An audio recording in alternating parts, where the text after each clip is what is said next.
રાજ્યમાં અલ નીનોની અસર શરૂ થતા હવામાનમાં ફેરફાર જોવા મળી રહ્યો છે અને હવામાન વિભાગે ચોમાસુ સાબરમતીથી મધ્ય રહેવાની આગાહી કરી છે। આજે સાબરકાંઠા અને દાહોદમાં વરસાદની શક્યતા વ્યક્ત કરવામાં આવી છે, જ્યારે મહીસાગર, નર્મદા, સુરત, છોટાઉદેપુર, ડાંગ, તાપી, નવસારી, વલસાડ, અમરેલી, દાદરાનગર હવેલી અને કચ્છ સહિત અનેક વિસ્તારોમાં પણ વરસાદ પડવાની શક્યતા છે। રાજ્યમાં વાદળછાયું વાતાવરણ યથાવત રહેશે તેવી પણ માહિતી આપવામાં આવી છે।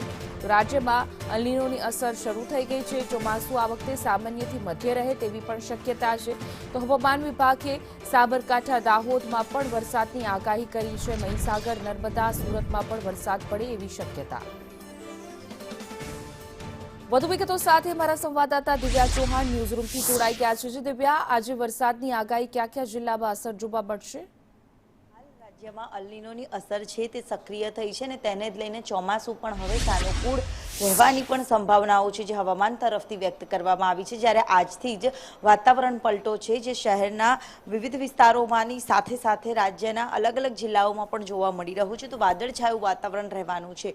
બીજી તરફ પ્રભાવિત વિસ્તાર હશે તો જેમાં દક્ષિણ ગુજરાતના ભાગો, ઉત્તર ગુજરાતના કેટલાક ભાગો, મધ્ય ગુજરાતના ભાગો એમ અલગ અલગ જિલ્લાઓમાં આજે સામાન્યથી મધ્યમ છૂટો છવાયો વરસાદ પડી શકે તેવી સંભાવના છે। જેમાં પ્રભાવિત વિસ્તારમાં સુરત, નવસારી, ડાંગ, વલસાડ સહિતના વિસ્તારો છે ત્યાં આજે ગાજવીજ અને પવન સાથે વરસાદ પડી શકે છે। બીજી તરફ મધ્ય ગુજરાતમાં પણ જે અમદાવાદના ગ્રામ્ય વિસ્તારો છે, ખેડા, નડિયાદ સહિતના, આણંદ સહિતના વિસ્તારો છે ત્યાં આજે સામાન્યથી મધ્યમ વરસાદ પડી શકે છે। તો સમગ્ર કચ્છ પંથકમાં છૂટોછવાયા વરસાદની સાથે માંડવી સહિતના, ગાંધીધામ, ભુજ સહિતના જે વિસ્તારો છે ત્યાં આજે ગાજવીજ પવન સાથે વરસાદની એલર્ટ આપવામાં આવ્યું છે।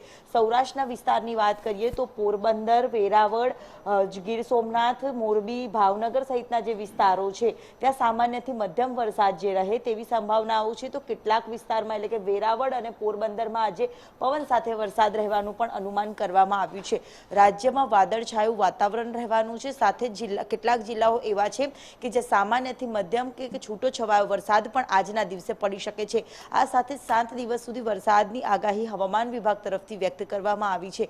બીજી તરફ જે સતત મહત્તમ તાપમાનમાં સતત વધારો થતો હતો, જે અલ નીનો સક્રિય થયું છે તેને લઈને ગરમીથી આંશિક રાહત મળે તેવી સંભાવના પણ વ્યક્ત કરવામાં આવી છે। જી બિલકુલ દિવ્યા, સમગ્ર માહિતી બદલ આપનો આભાર।